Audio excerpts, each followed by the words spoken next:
everyone. Welcome back to another episode of the Omnichannel Marketer. This is your host, Kate Stevens. I'm super excited to have Chad Wilson, the head of marketing from Olipop, here as a guest with us today. Chad, it's so good to see you. Hi, thanks for having me. It's great to be here. So, why don't we just start a little bit with your own personal background? What brought you to this role that you're currently at Olipop?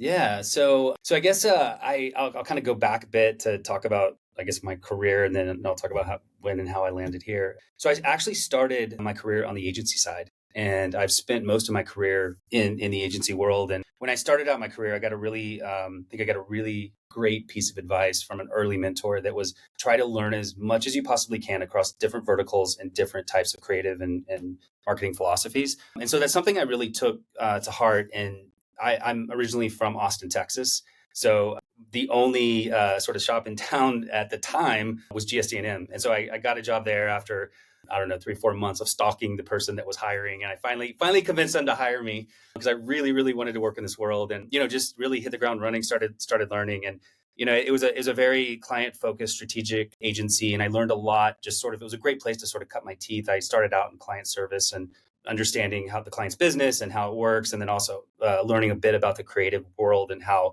things get made inside of an agency. And then after a few years, I went over to Crispin Porter Bogusky.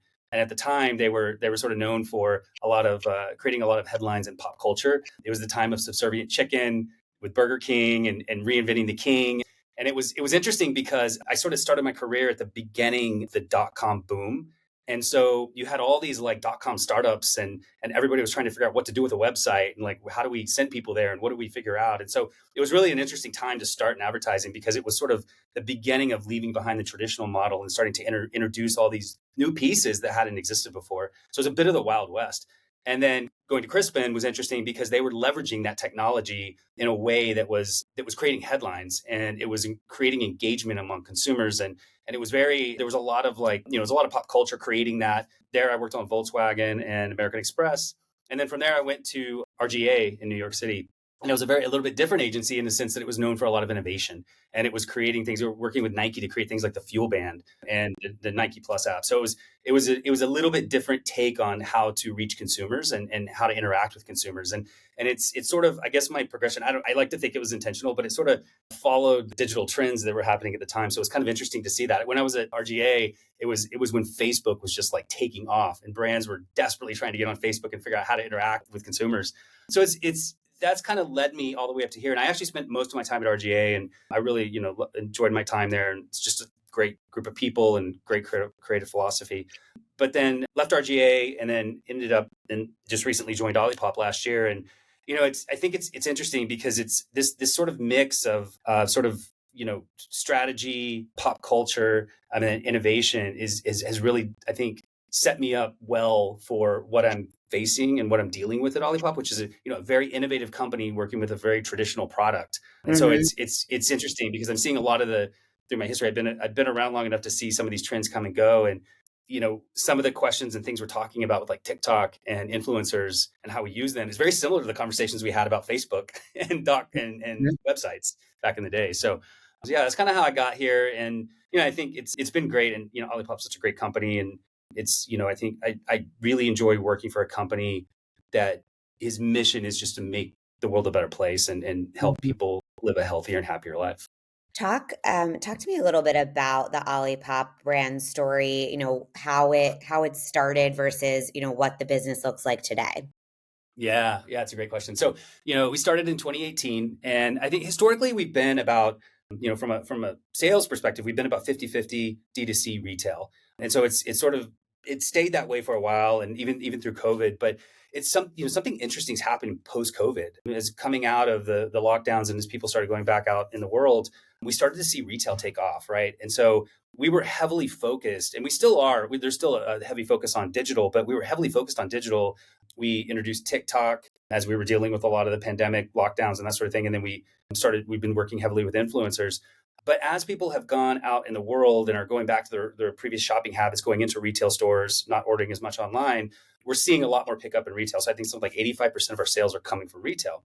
So we've seen explosive growth over the last couple of years, and it's it's really when I came in, one of the first things I did was launch our first brand platform, which was Real Love Makes Us, and it was the first time that we've actually really put a stake in the ground and said this is what we stand for as a brand. And Real Love Makes Us really is the sort of the articulation of our mission. It's those moments in between the moments that a lot of times you share over a soda. We talked to a lot of consumers leading up to that, and what we heard from them was a lot of people have fond memories of soda, sitting on the porch with their grandmother or their grandfather as a kid and talk, and it's something that's just been sort of like woven into their history. And so we really wanted to celebrate those moments in between the moments. And so if you see the spot we did with Camilla and her family, it's really about the moments they're just hanging out at home, cooking with the family, the karaoke scene, that sort of thing. So it was a great articulation, great first sort of expression of Real Love Makes Us. So I only say that to say that as we continue to grow, we're still obviously looking at growth and digital and sales, but we really want to start to create that emotional connection with more consumers. Soda is a ubiquitous product. Everyone drinks soda. So we really want to expand. We've through TikTok and influencers done really well with the Gen Z audience, but we know that to continue to grow at this pace, we're going to have to talk to a wider range of people. And so how are you distributing that content on the brand side?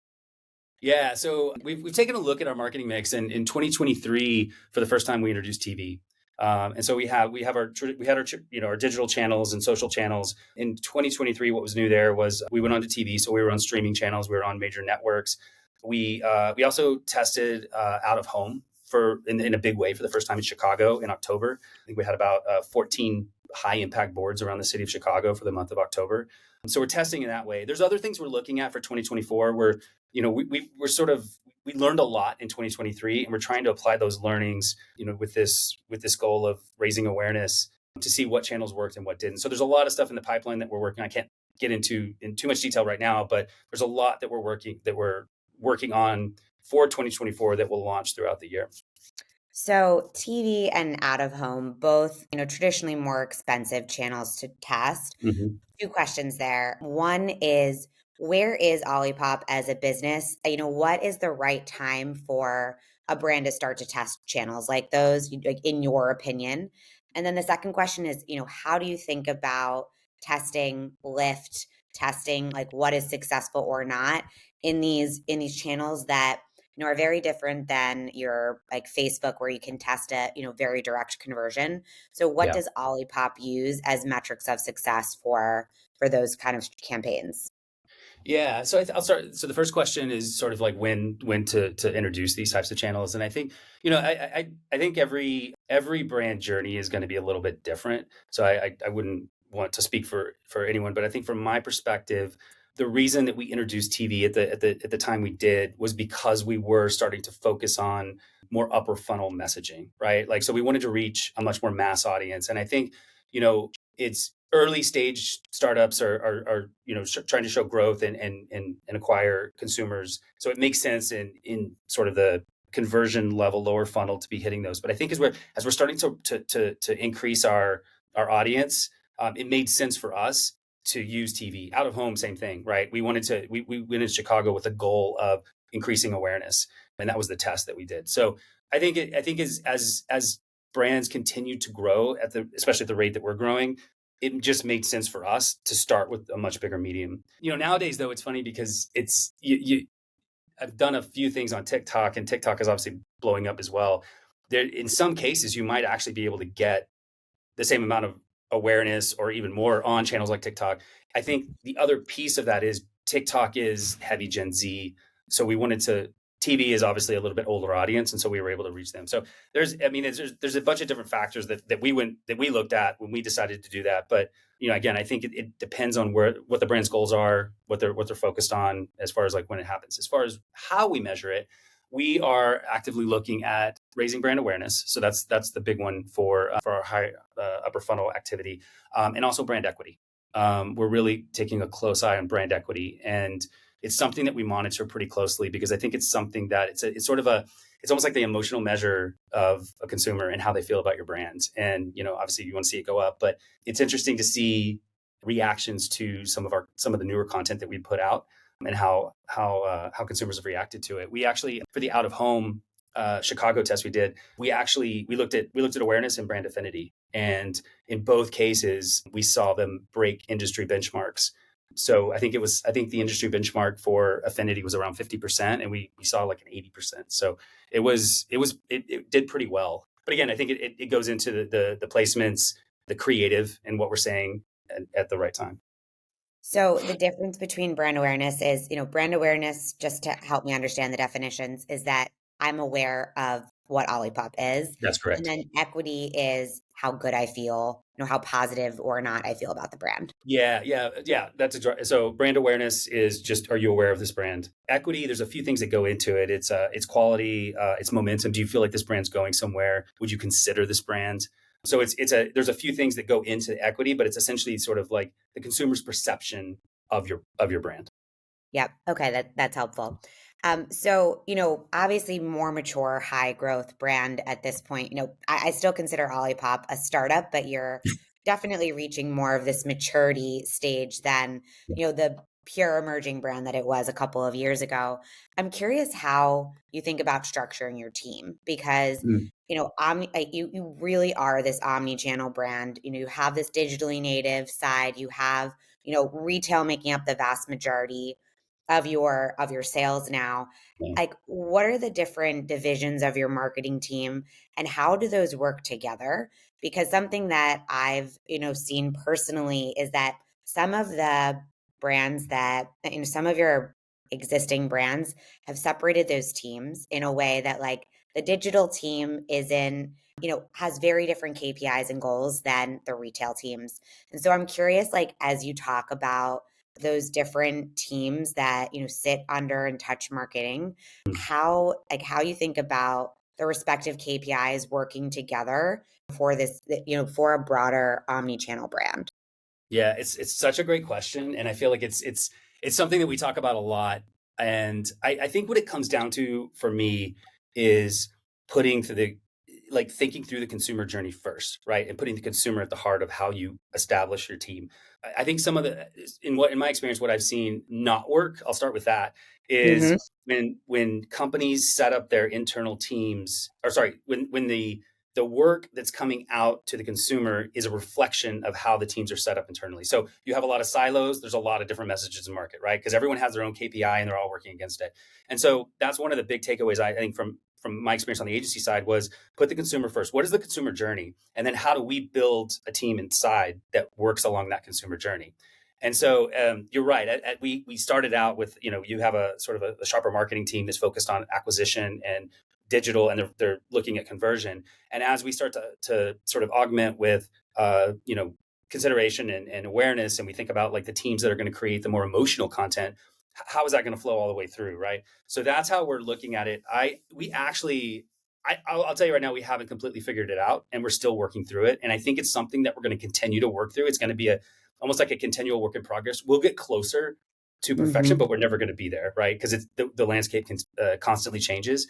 Some of the principles, I guess, that I've sort of think is I do want to we do want to or I guess we don't want to rely on external partners as much as I guess some, like we don't have an agency that we work with consistently. I think rather we try to pull in the right skill set at the right time. So and when I say that, I mean from a creative standpoint, we don't use a creative agency, but we try to staff it in house, or we leverage contractor work or that sort of thing. So we are trying to find the best, I guess, talent for the project, if that makes sense. But that being said, I think we do want to create an in-house capability that can pretty much handle anything we do. We're just growing so fast that if things are coming at us faster than we can actually like get people in the door. But yeah, I think at its heart, it's got to be, what is the consumer journey and how do we build a team around to ensure that we're connected in that way.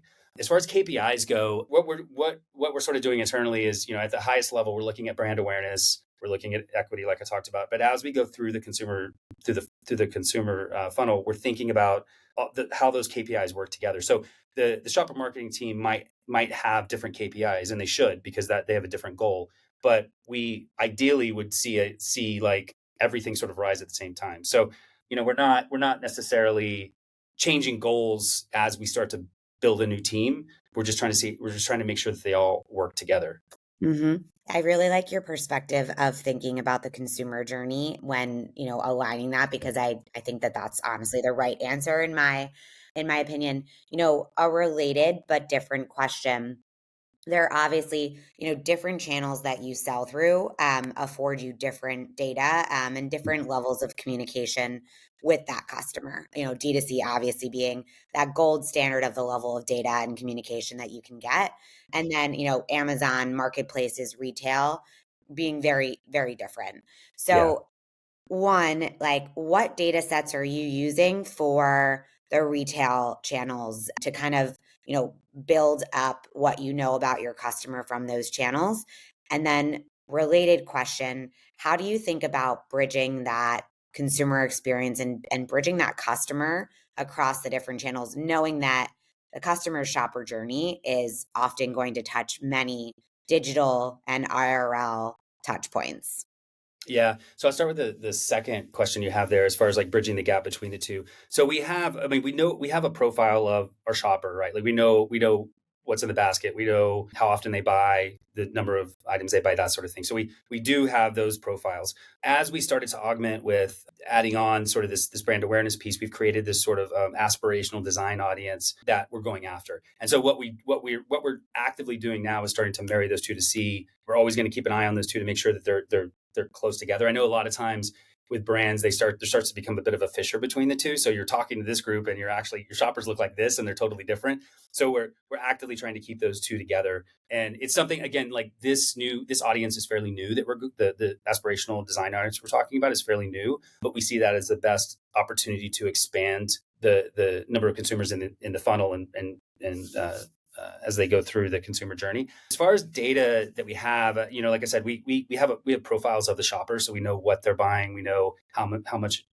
product they're buying, the frequency, that sort of thing. I think we obviously look at the sales and everything else. I don't want to get into too much detail of what we measure and what we look at, but I would say it's basically all of the pretty much everything you would expect. Yeah, like velocities and your Nielsen reports, etc.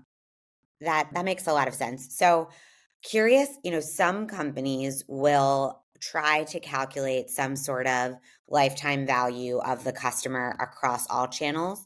Is that something that you Mhm. guys have attempted to do, or do you really think, or do you think about it a little bit differently? It's like, we know the LTV of our D2C customer.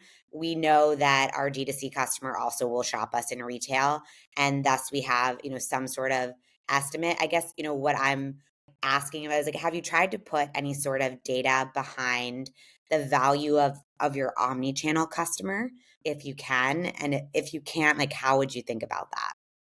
Yeah, yeah, we have. I think it's interesting because when you talk about sort of the D2C versus retail, there's only it's about 85% of our customers are coming from retail anymore. So we're even though we have, it's funny because we feel like it's like you said, it still considers like a startup. We've moved to a point where we're actually more retail than we are saleson.com.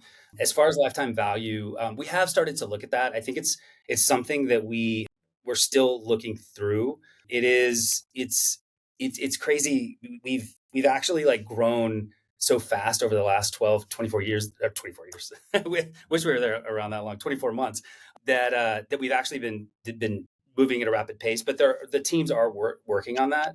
I can't give too much information about what is involved there, but yeah, it is something we're actively looking at. And I think over the next year, there's a couple initiatives that we're looking at introducing that will start to actively in, work to increase the number of customers and also the long-term value. I can't really talk too much about it because we haven't launched it yet, but there's a couple things that are in the works that we're looking at doing to start to test that a bit. Okay, makes complete sense. Thinking through, like, your growth the past 24 months, what do you think is behind why Olipop has, been such a successful brand, and what marketing initiatives, I think of Olipop as a absolutely marketing forward, innovative company. What do you think are some of the, whether it's campaigns or just, market positionings that you think have helped to differentiate honestly a very competitive category in general. Yeah, yeah. So I think it's funny, like I think a lot of consumers nowadays, there's obviously been a lot of studies about legacy and traditional soda and the amount of sugar and calories in them. I think a lot of consumers are starting to look for healthier alternatives. And I think one of the things that really struck me when I joined Olipop was the passion that our consumers have for the product.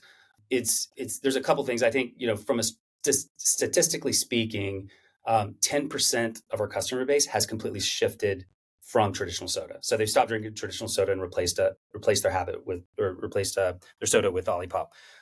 More anecdotally, the first week I was at Olipop, I was wearing an Olipop sweatshirt, and I was walking around, and this guy came up to me, and he was like, "Do you work for Olipop?" And I said, "Yes." And I said, "Just started." And he was like, "I just want to tell you how much I love your product. I've had digestion issues all my life, and I've tried so many things. And your product is the only thing that's actually helped me." And then he Mm. then he told me that he and his wife are retired, and they drive around the country, and they stop at every Walmart to stock up on Olipop. And it's interesting. I shared that with Ben and David, and they were telling me, like, it's actually, this is a common thing every time, like the sales team, or I've had it actually happen a few times since then. If someone sees you from Olipop, a lot of people come strike up a conversation about how much they love the product. Mm. And I've worked on a lot of products throughout my career, and I've never seen that. I've never seen that amount of love for a product. So I think that the fact that we're helping people live healthier but also happier lives, that it's something's working. So I think that part is to me, like, I consider myself fortunate to work for a company that is making that positive impact in our culture and in people's lives. So I think that's one piece of it. Is I think once people try the product and they see, especially people that have tried other products similar, trying to solve something, um, it it does something, and they feel a difference. I think the other piece too is, our flavors are crafted after the taste of nostalgic flavors that we all grew up with. So it's not like a foreign flavor or taste. It's something that you're used to tasting, and it happens to be healthy for you. So I think that's the piece. It's sort of the nostalgia plus the innovation that makes it better for you. As far as the marketing goes, the question was around how do our marketing efforts. How do you think our marketing efforts? Okay, Mhm. yeah, I think our marketing. So as I said, up until last year, we've focused on acquisition growth. I think as we've started to create more of an emotional layer to our marketing, our goal is really to create that emotional connection, right? So, like I was saying before, some of the consumer insight we heard as we were developing this platform was that soda has always, we know this, it's ubiquitous, it's always been around. We all grew up with it. You probably have a memory of soda growing up. I have a memory of soda growing up. And so I think tapping into that nostalgia and tapping into those memories is a way to sort of resonate, I guess, with future consumers. And I think, we're a soda brand. We exist. We're we sort of see ourselves as sort of like, I don't know. It's not. We're shared over those memories. We're shared in those situations, and it's sort of the moments in between the moments. So we really want to celebrate that. I think the other thing too is just if you look at our packaging and you look at the just the design of the can, it's nostalgic, it's fun. I had someone tell me one time when I was talking about it, they said that they were walking through the store and they saw the can, and it's kind of a fun person, like, lovely. They said, and her boyfriend had said, that looks like you on a can. Like the design just looks fun, and something you want to buy. So, I think there's a combination of things that we're going to learn a lot from Real Love Makes Us. I think um, in the next year or so, as we start to continue to evolve it. But from what we've seen results wise in the first campaign, people really were resonating with it. And even in social, we looked at comments when we were launching the Camilla and her family, the story about her. So many people were quoting our almost quoting our strategy. Really, it's like, Mm. you got to celebrate those moments in between the moments, which was great because we never really said that outright. So, I think if we keep doing that, stay close to the consumer, make sure that we're continuing to resonate and we're continuing to listen to them, I think we'll continue to see that type of success. Yep, that makes complete sense. Something that I like to ask all of our guests is about something that they feel really boldly or passionately about. So would love to, ask that to you. Hmm. Yeah. So I think I it's a pretty easy one.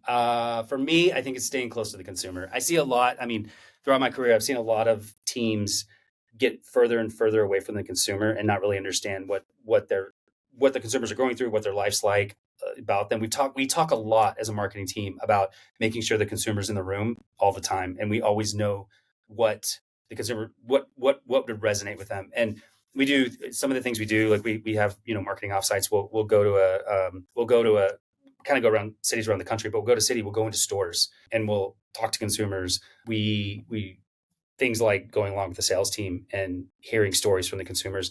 We just had a party at the end of the year, and we had a lot of video testimonials from consumers. So I think you just cannot underestimate the power of the consumer. And I think a lot of times brands lose sight of that, and they sort of, I don't know. I think sometimes it's really easy to get caught in a bubble and start talking to yourself as a brand. And I think you just have to keep going back. I'm kind of obsessive about when I went back for the holidays and to visit my family. I had some work that we were looking at launching, and I was showing everybody because I wanted to see what their reaction was. Because it's easy for us to get in a room and be like, this is amazing, and then you launch it and you're surprised at the results. You have to put it in front of the consumers. So Yeah. I'm so passionate about that. One of my favorite things in the world is sitting in focus groups and hearing consumers talk. So yeah. Why do you think brands or some brands struggle with that so much? I think there's probably a lot of reasons. I think what I've seen is I think sometimes teams get moving so fast to hit a deadline that they forget what they're actually trying to accomplish.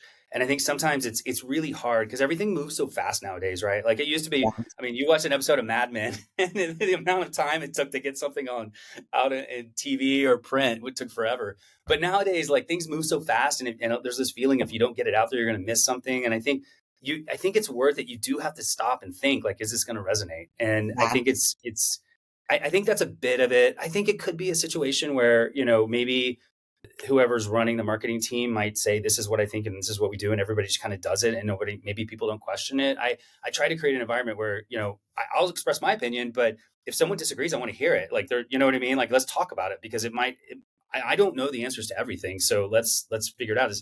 I've learned so much in the last 12 months from our social team and what's resonating, right? Because Yeah. it's content that, I may not react to, but our consumers are reacting to. So let's understand that.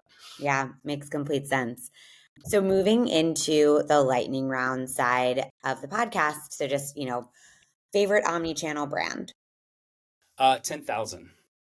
I actually am not familiar with that. Could you tell me a little bit more about them? Yeah.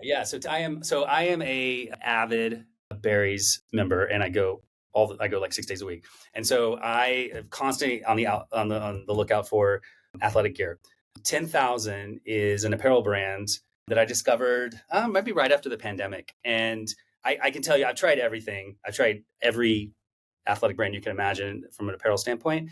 And 10,000 is the only one that kind of stands up that doesn't fall apart. It is the best quality I've ever seen. And I happen to just like their brand. I think their brand is amazing. It might be a little bit aggro, but it's I don't know. I think that the clothing is like top notch. Yeah, I'll have to check them out. Yeah. What do you wish you could change about our industry? I guess from a marketing standpoint, I think it's what we just talked about is listening to the consumer, making sure that consumers first every time. Yeah. Favorite podcast? The daily. Yeah, I love the Daily. Favorite newsletter? I don't read too many newsletters, but the ones I read Ad Age every morning, Mm. honestly. Favorite social media channel? I'm kind of addicted to TikTok right now. I probably spend way too much time on TikTok, but yeah, TikTok fascinates me. Yeah. Are you guys exploring TikTok Shop yet, or is that okay? We're actually in TikTok Shop. Yeah. Yeah. I mean, TikTok is, I've heard people say it's kind of the next Amazon. So Yeah. from a sales perspective, it is absolutely fascinating, both from a consumer perspective, like just how good the algorithm is, but then also from a brand distribution awareness perspective, it's an unbelievable channel. It really is, and it's interesting. I remember the rise of YouTube, right? And people spending tons of time on YouTube, and I would spend time on YouTube, but it's different with TikTok. The difference is I think the content and the algorithm is set in such a way that it just kind of sucks you in. I mean, I've honestly, like, admittedly been on there for an hour and not even realized it, and that's a sign that it's obviously serving me the content that I want to keep going down. So I think it's it's going to be interesting to see where TikTok goes, I think, because I think it has, to your point, I think it has the power to really be really big. Yeah, So agree. Makes sense that you as a brand are like leveraging it very aggressively, and it's just like really fun to watch kind of the direction that it's going. yeah, it really is. Favorite book? I don't have a favorite book, but I'll tell you, I'm reading The Fourth Turning is Here by Neil Howe, Okay, what's that which about? so it's sort of the generational theory. So he had a book before this. This is sort of the sequel, but so Neil Howe is he's the author that created sort of the generational theory. If you think about like Gen X, Mm. Gen Z, so he started to talk about that and how each generation is affected by how they're raised, and each of them have sort of a place in history. And I'm kind of a history buff, so probably part why I like it. But he goes all the way back into history to talk about the cycles, the Huh. human cycles, and how what we're going through right now is similar to past cycles. It's a bit of a deeper read, but I find it fascinating. It's almost, if there's a way to predict the future, I think that going back and Cool. looking at the past is a way to do it. Yeah, And so it's kind of along those lines. that's fascinating. I mean, how different generations behave is fascinating, like Yeah. in and of itself. Is Olipop, like, you talked about your different customer profiles. Is your main customer Gen Z, millennial? So right now we're doing really well with Gen Z. I would say millennials probably more the sweet spot if you think about it. But I think, like, Yeah. again, we're talking to everyone. So it's Gen Z to Gen X, Boomers. That it's soda, so it's ubiquitous. Yeah. Event that you're excited about attending this year? So the event that I'm most excited about has already passed, and I actually did not get to attend it, but it was CES. Oh my And God, I was just there. oh, really? So I've been following it, but so when I worked on a tech brand when I was at RGA, and just being at RGA with innovation, I would go to CES. So it's extremely crowded and it's a little bit too much sometimes, but I love to see the innovations that the brands come out with, just because it Hmm. kind of gives you a glimpse of what's coming. The one that I'm most fascinated with right now is the LG. I don't know if you saw it in person. If you did, I'd love to hear about it if it was as cool in real life. But the little house robot that LG and Samsung showed, did you see that? I don't know if I did. What does it do? It's basically, it makes a lot of sense actually. It's a little robot. It's about this big, and it rolls around the house. It's got a camera, so you can actually monitor your house, all different aspects of your house if you're not home. But it can also have conversations with you. So you can give it commands, you can tell it what to do, or whatever. But it also serves as sort of like, it's like I guess a more advanced security system that just placing cameras on your house. It can go into any room you want, and it can film what's going on. So if you wanted to check on your dog or whatever, it can show you that when you're gone. Obviously, a prototype, not for sale right now, but I find that fascinating. It's crazy how close we're getting to, at least when I grew up watching cartoons in the future, that sort of thing, to that now. Yeah, I mean, we're now living in the world of Chat GPT and OpenAI, so they're kind of just like technological advancements. There were a lot of robots at CES. It was my first time there. It was, and yeah, I agree. Just like exciting to see how brands are thinking about the future. Brand building side that, I think that Olipop is really focused on now. So really enjoyed the conversation. Thank you so much for your time. Yeah, thank you so much for having me. It was really fun. And where could our listeners connect with you? LinkedIn is probably the Okay, best place. awesome. Thank you so much. I appreciate it. If you liked this podcast, follow me and the Bridge page on LinkedIn and Twitter for hot takes and tactical advice.